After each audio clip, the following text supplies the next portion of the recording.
shit. That's what I'm talking about. Wait. Okay, now, from the beginning. Welcome to the Muscle, Mind, and Money podcast. I am one of your hosts. My name is Dominic. And this is Nastasia. Now on to the show.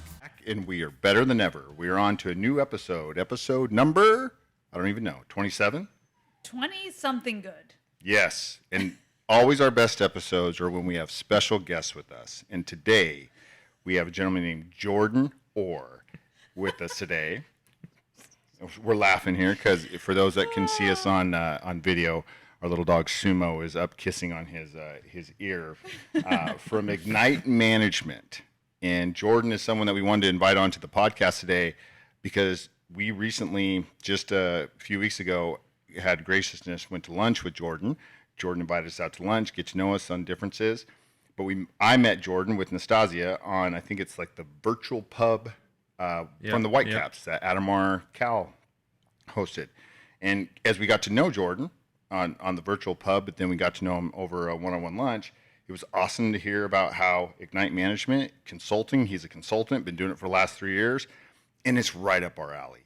It's leadership, it's strategy, it's helping people find their own path. I mean, it's just really, really cool. And the word consulting is very broad, but that's why I felt it was really cool to bring him on so we could pull and dive into his head and bring some great questions and answers from him. And then Nastasia was they were talking before we even started pushing the record button. Yeah, so welcome, Jordan. Thanks, guys. Why don't you tell us a little bit about how long you've been at Ignite yeah. and your position there and what you do? So it's been a bit of a ride. I won't go into too much detail, but been with Ignite for 3 years. We focus on strategic planning, leadership development, coaching, execution, all that fun stuff. With small and medium-sized companies, we work all throughout Canada. We've worked as far as Halifax, as far north as some places in Manitoba, and we'll get into more detail as we get going here. But really, our focus is about strategy and execution through people, coaching and execution through people, strategy from within, and just building out processes that allow people to take ownership of their own direction and take some ownership and pride in the future of their business and their goals. So thrilled to be here and thrilled to get into it. Well, thanks for joining us. That's intense because you mentioned small and medium-sized business. Those are a lot. I would imagine they're some of the most vulnerable right now. Yes? Vulnerable, yeah. And in large part, so you're talking about COVID.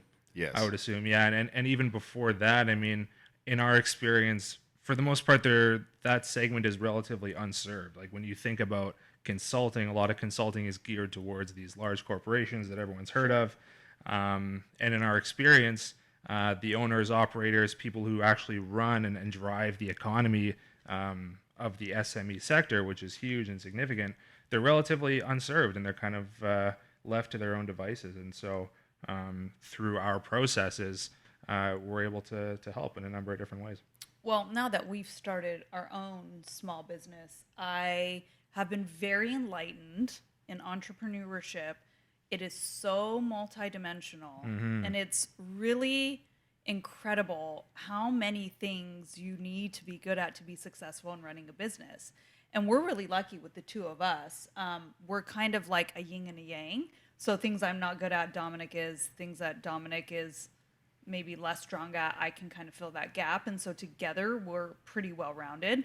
But in general, running a small business, you're going to need help. For sure, yeah. And you'll need help at some point, whether it's people, process, promotions, pricing, whether it's niche in the market, or whether it's broad on motivating a workforce or learning how to hire. It's really incredible that you guys offer your services to small businesses because inevitably at some point, any small business will need some kind of direction or even just an outside looking in to say, hey, here's areas that we can improve. For sure. And, I think you nailed it, whether it's external help or internal, there's a ton of value in leveraging the expertise of a team, right? Like people fall into the trap of thinking that they can do everything by themselves. Sure. They have to be everything to every person. And that's just a recipe for disaster, right?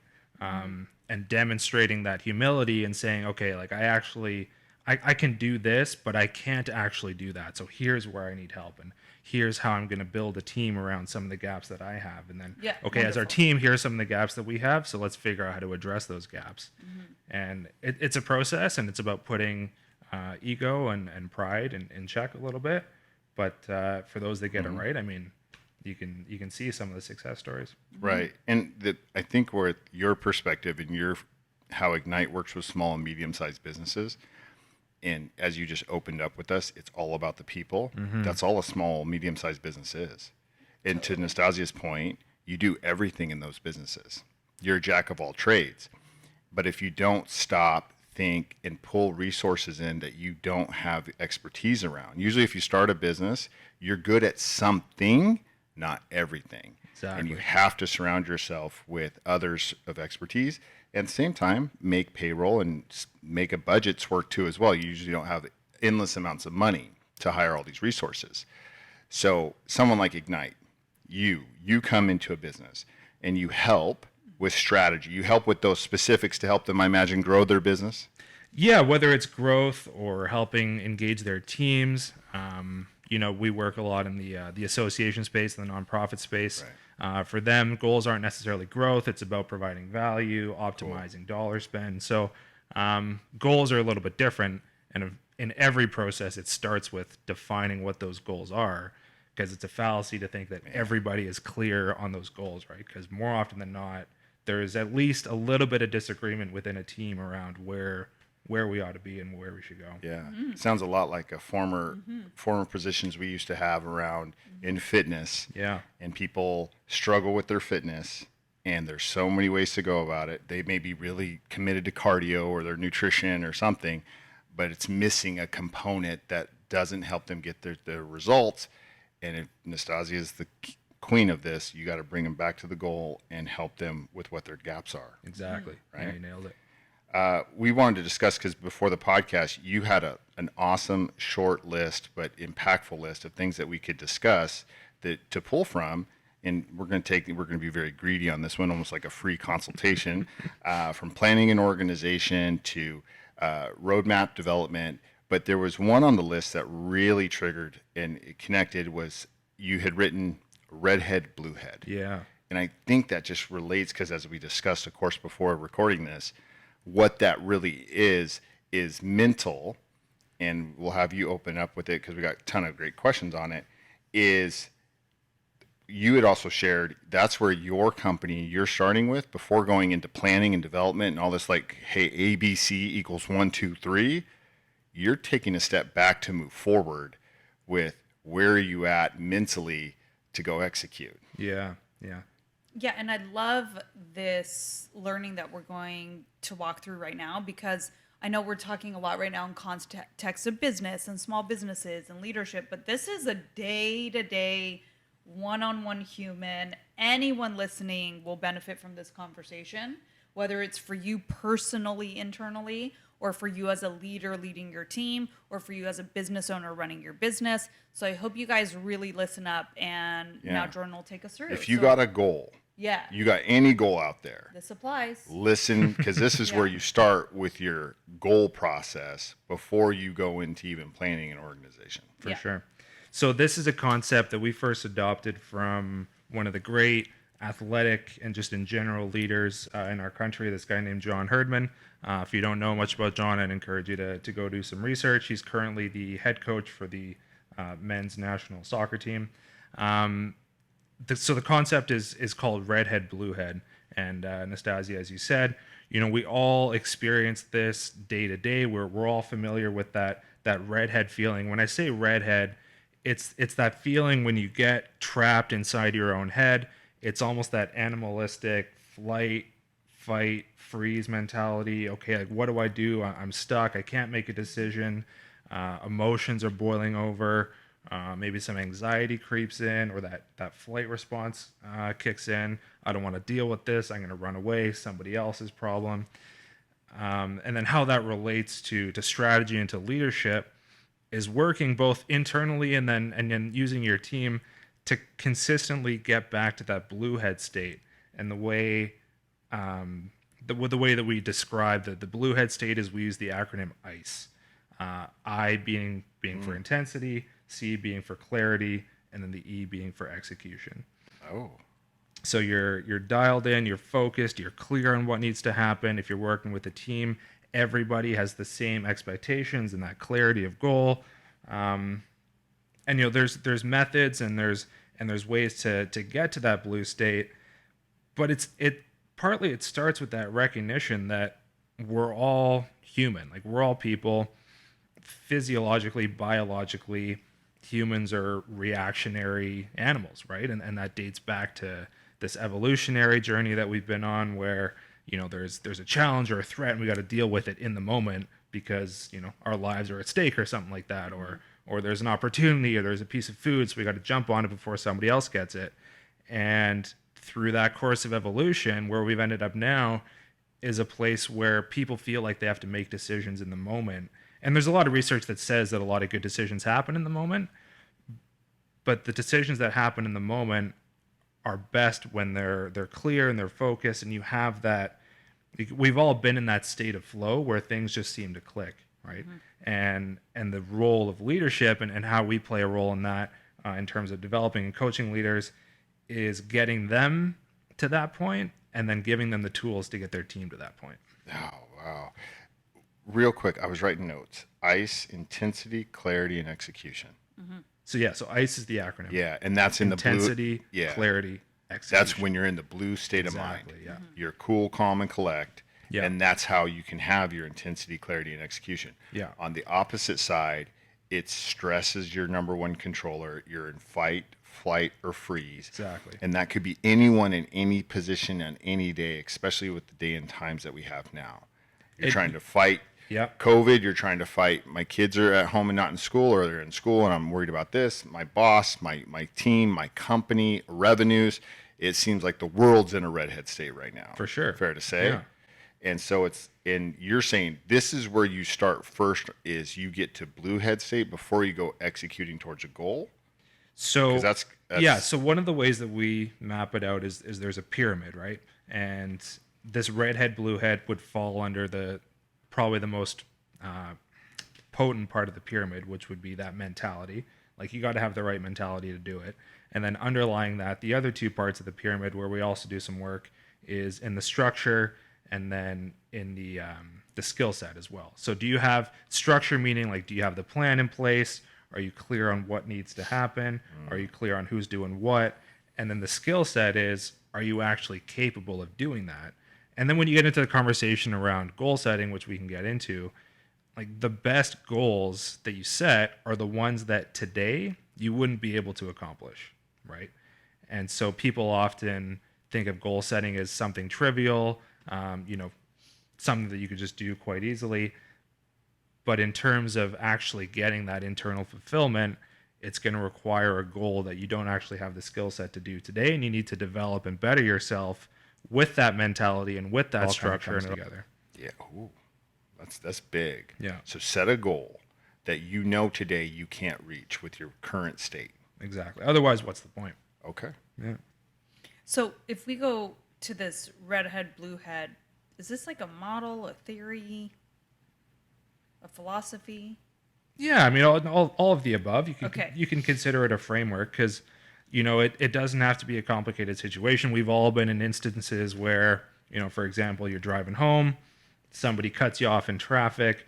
For the next 10 minutes of your drive home, you're gripping the steering wheel, you're pissed off, you're in that red-headed blue state. Right. What's going to get you out of that? Yes. Taking a deep breath, realizing that person who got in front of you is inconsequential to the rest of your day, moving on, being clear about what you need to accomplish in the rest of your day, and then you move on.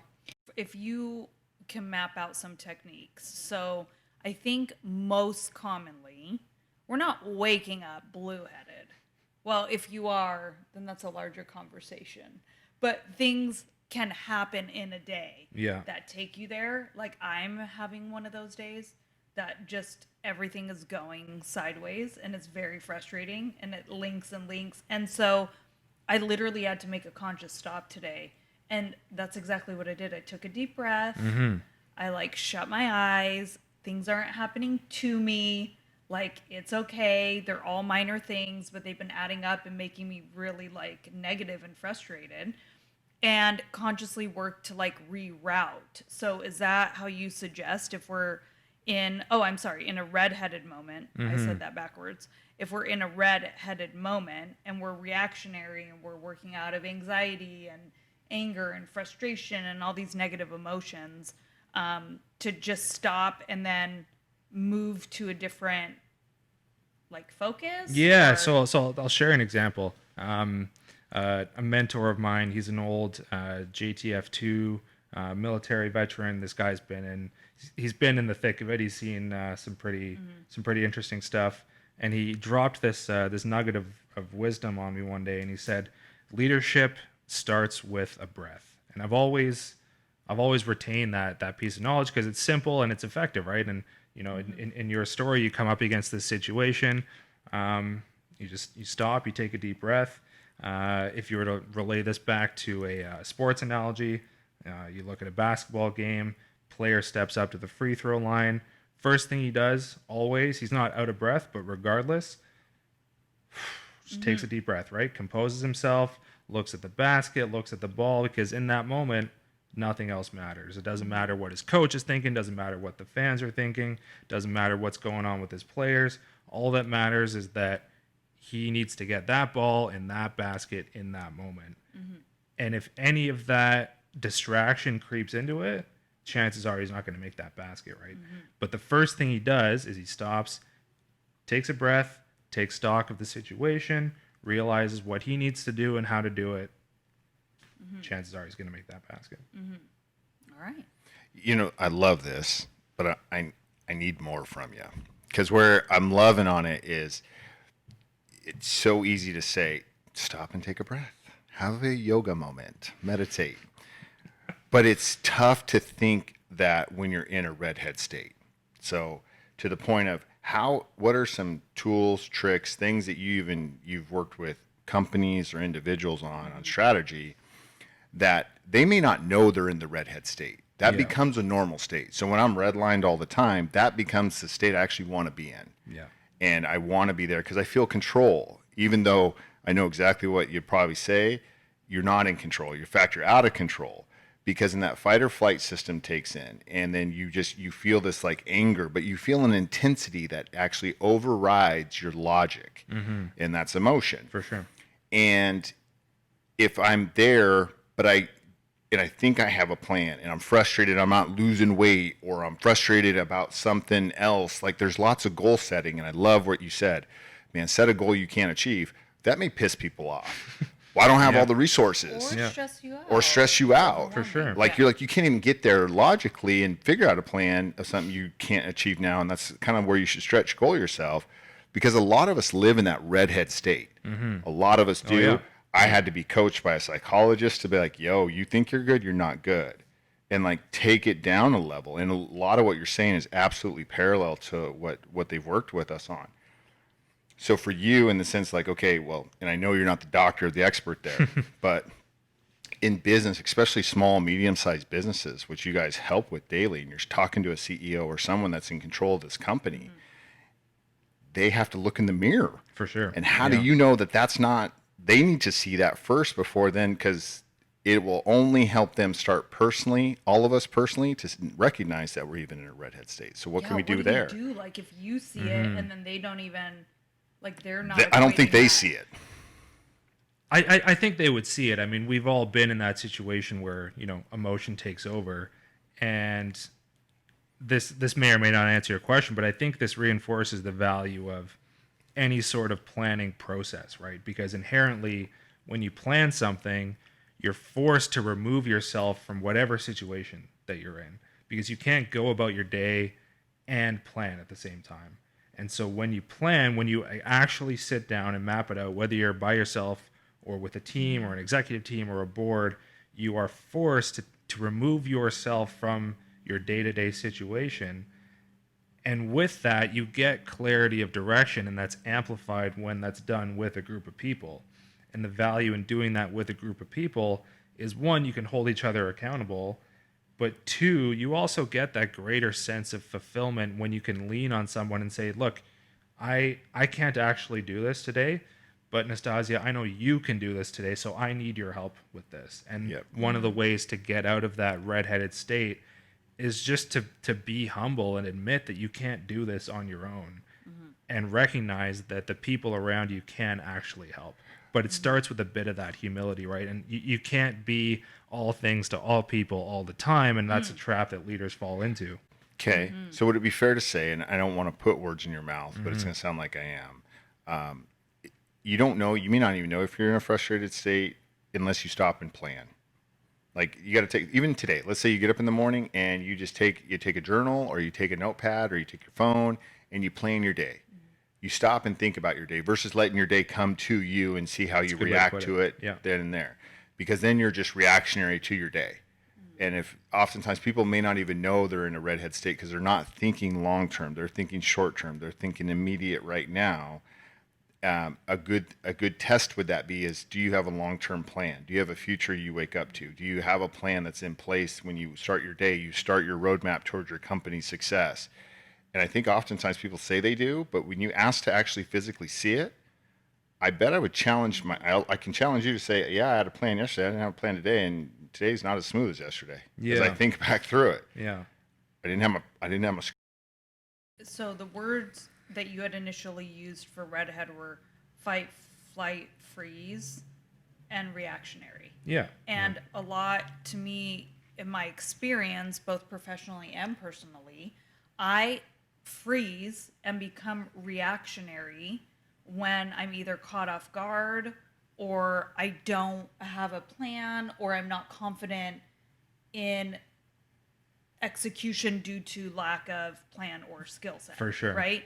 So I think a lot of what we're all talking about together does lie within your fight or flight will be much less and much lower if you're confident in your execution, and confidence of execution comes with a plan and with a skill set. Now, on the flip side, when random shit happens to you on a day and a box falls on your face and you get really reactionary and angry, you couldn't really plan for that. And then that's where it's more of, I think, your mindset and your ability to stop in these circumstances and say, well, that sucked. But if I look around, literally in the same moment, in the same scenario, that box fell on me. That's what happened to me today. But I can also look around and say, wow, I'm super blessed that I have this opportunity to be here. I'm running a business. My husband's working alongside me. It's really nice outside today. I ate breakfast. I'm able to work out. Like in the same exact scenario, you can always find the good. For sure. So it's like, I think it's almost like talking about two separate things. So when we're living in a redhead state, that's likely fight, flight, freeze, reactionary, long-term planning issues, long-term lack of executing, long-term lack of direction. But in moments that we have a redheaded moment, it could likely more come down to your ability to mentally control your outlook. I think that's a great way to put Yeah. it. Yeah. I'll share another example going back to the question of how to manage that. So, Canadian astronaut Chris Hadfield, one of my personal heroes, he has this quote, and I'm going to butcher the quote, but essentially what he says is, astronauts aren't sitting on the space shuttle strapped in on their way to space, fingers crossed, going, shit, I really hope this works out. Because that's not how an organization like NASA and their astronauts deal with risk and uncertainty. Now, it's an extreme example because, you know, in your day-to-day life, you can't account for everything that may or may not happen. But more so in a business sense, that's a little bit more realistic when you take a step back and you start to account for, okay, you know, not just where do I want to go, but you do a bit of a basic SWOT analysis. Like, what are some of these threats? Like, what are some of the things that are going to impact my way of doing things? You know, what are some of our strengths? What kind of people do we have at our disposal? What are the resources that we have? Okay, what are our weaknesses? What are our gaps that we have? And it's doing what you can to mitigate all that uncertainty, recognizing that it's a moving target and you're not going to be perfect at it because you can't be perfect at it.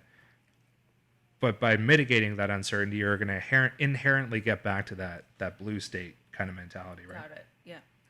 Yeah, it's something that I had to share on personal is, you said it earlier, it's the people that are around you too. When you're in a blue state of mind, you're open to getting help. You're open to other people helping you get to a goal that's set for you or organizationally. Something from it, for those that are listening that understand this, for in the fitness world, it was always like called a PAR-Q, like a physical activity readiness questionnaire. And really it was a way to kind of, basically get a prospect to open up to say, yes, I would like some fitness help of a professional, like a personal trainer.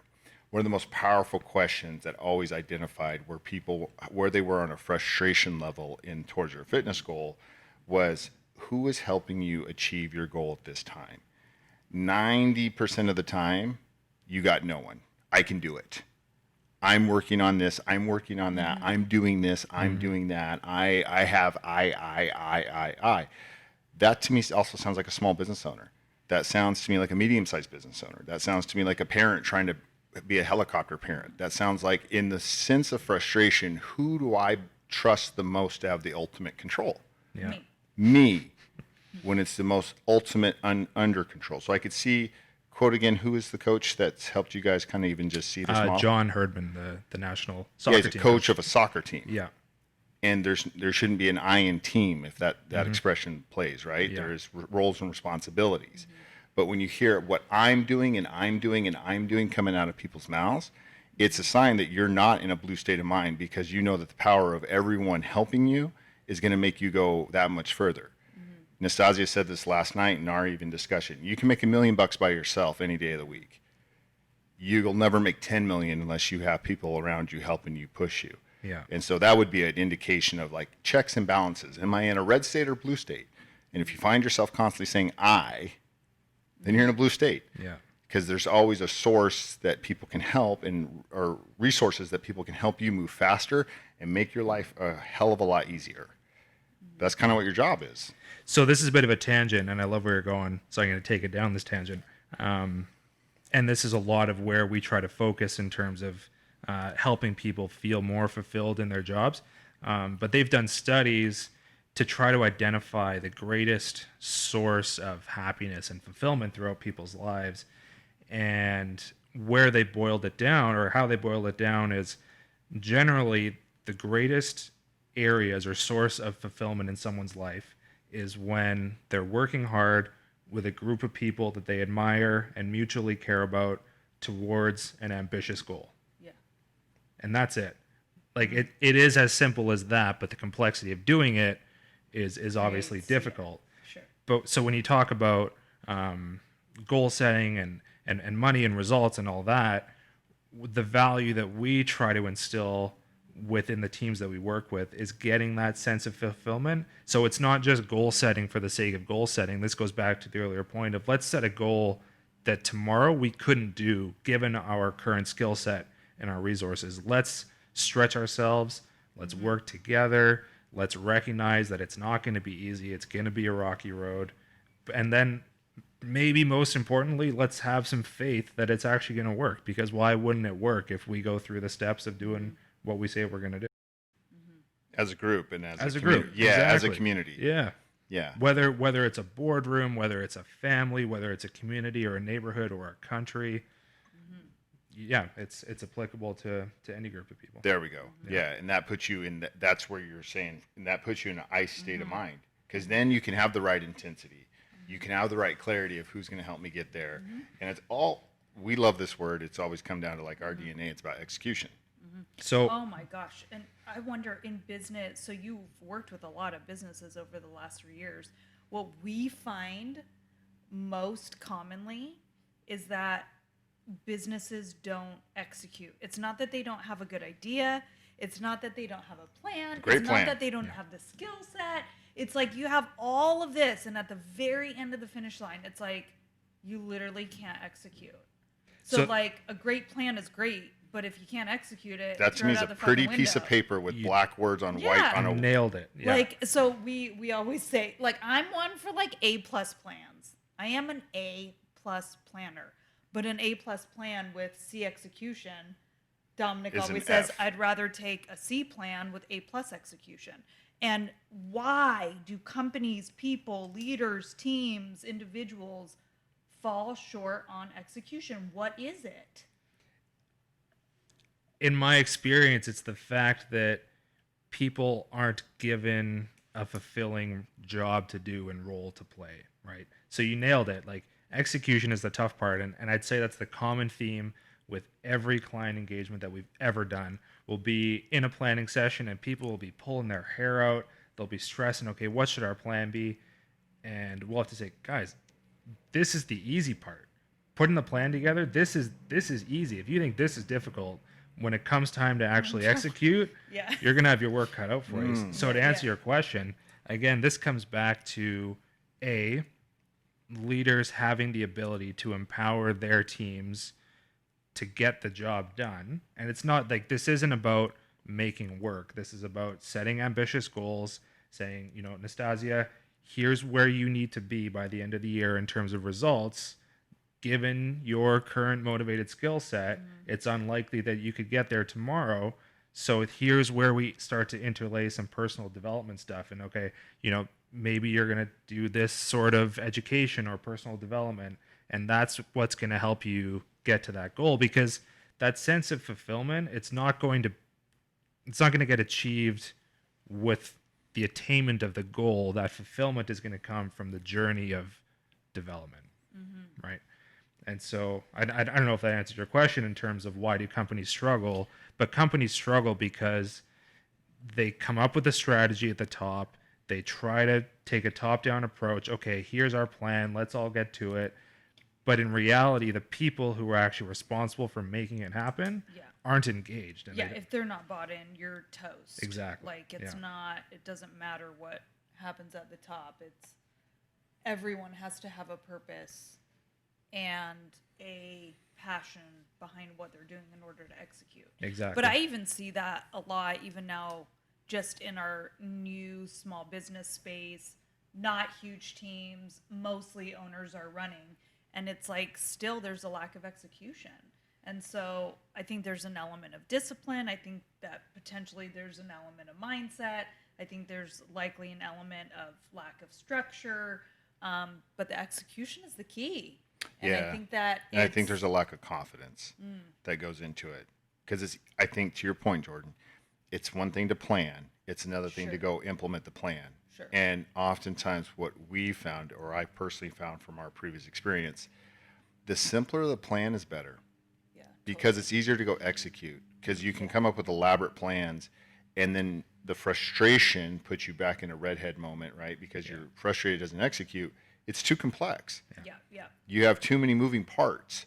You said this when you evaluate companies. Do they have the skills? Yep. So I can have an elaborate plan to take my fitness goals to a marathon, but I barely know how to run, a kilometer right now, but I'll run a marathon, and it's in segments. And so it is breaking down that goal that's not achievable at this moment, but breaking into small, simple steps that you can get there to build a confidence level that'll chip away at that. And but the complexity, if you over complex anything, you slow execution. And another thing about a simple plan to execute, when you execute, even if it's simple, when you reach the victory of executing that, now you get a medal. You won. You're building confidence to then be able to make It's a the next small little celebration. the next small simple plan to then go execute, and I'm constantly moving the needle forward. But I think that that's a big lesson for us, and something that I always used to tell people at our old company as a young 30-year-old in a vice presidential role running a how many million? I don't even know anymore. $25 million business.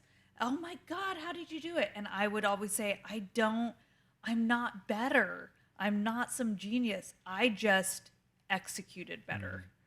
And that is where You have to be able to take yourself into a blue head to have the intensity and the clarity to be able then to go execute. Yeah, this is really good stuff, Jordan. But you've been working with companies more on EQ than it sounds on strategy right now. Yeah. Is that what Ignite's really doing? So our value proposition is the ability to link strategy and leadership, because they go hand in hand. You can't have one without the other. You got to have something to lead, and you got to have a plan in place to execute on. And you got to have the leadership ability to make sure that your team is actually capable of that execution, right? It's fascinating what you guys get to impact with when someone calls you up. And I said this earlier. You're like the Ghostbusters. Like they usually like, hey, we got a problem. We may not be in a panic state, but we got a goal we need to see achieve, and we need help. We need a consultant to come in and see the gaps that we can't see, because we only know what we know, and we lead with our own tunnel vision. When you come in and you help someone, especially even this time, in the business structure of COVID and how we're at, is this where you're starting now? Like, are you advancing more like, hey, where's like let's check the temperature in the room of everyone. Do we feel like we got a goal we can achieve? How's our ambitions? And then go into the roadmap, where maybe last year you were going into roadmap before? Like, are you working on EQ, IQ, like kind of where? It's a good question. It's somewhat needs based, but inherently part of that planning process is taking a step back. I mean, I don't know if this answers your question, but part of our role, one, to echo Nastasia, your earlier point, is to help leaders simplify the complex. And in doing that, it's going to bring them back down to earth, right? Because part of that redhead mentality is you get a little bit anxious, you get a little bit flustered, you're trying to deal with all the chaos. And so part of our job is to say, okay, let's take a step back, let's dial it in, let's simplify it, because if it's not simple, it's not going to work, right? I love that. Yeah, it's true. If someone wanted to reach out to you guys and they don't even know you guys, let's say what a consultant does, because we didn't until we actually had lunch with you and got to know more about it. How would they go about learning more about Ignite, learning about what a consultant can do, and how do you kind of even see if it's a good fit? Because I'm sure you guys decline as much business as you work with business, because it may not be a good relationship. How does that work? Absolutely. So I'd encourage people to check out our website, ignitemanagement.ca. We're on LinkedIn.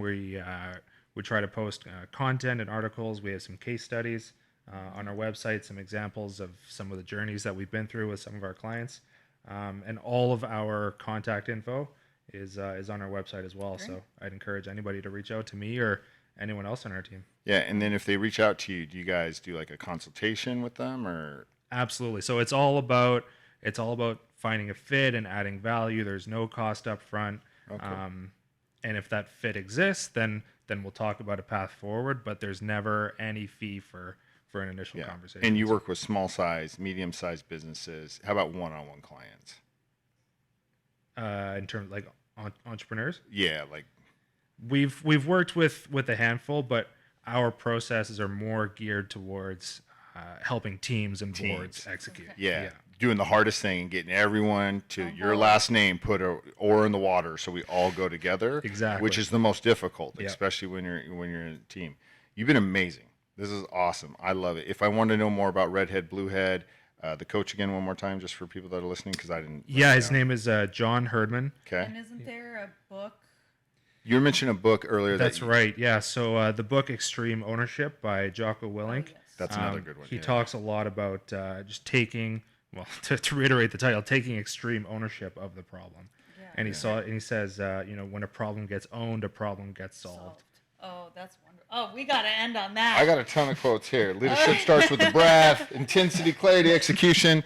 Ladies and gentlemen, thank you for listening in, and thank Jordan for his time. And then you know where to find him, and we encourage you to do so, because he's got a wealth of knowledge to share. Hey, don't be a redhead. Be a bluehead today. You are. See you later. Bye. Bye.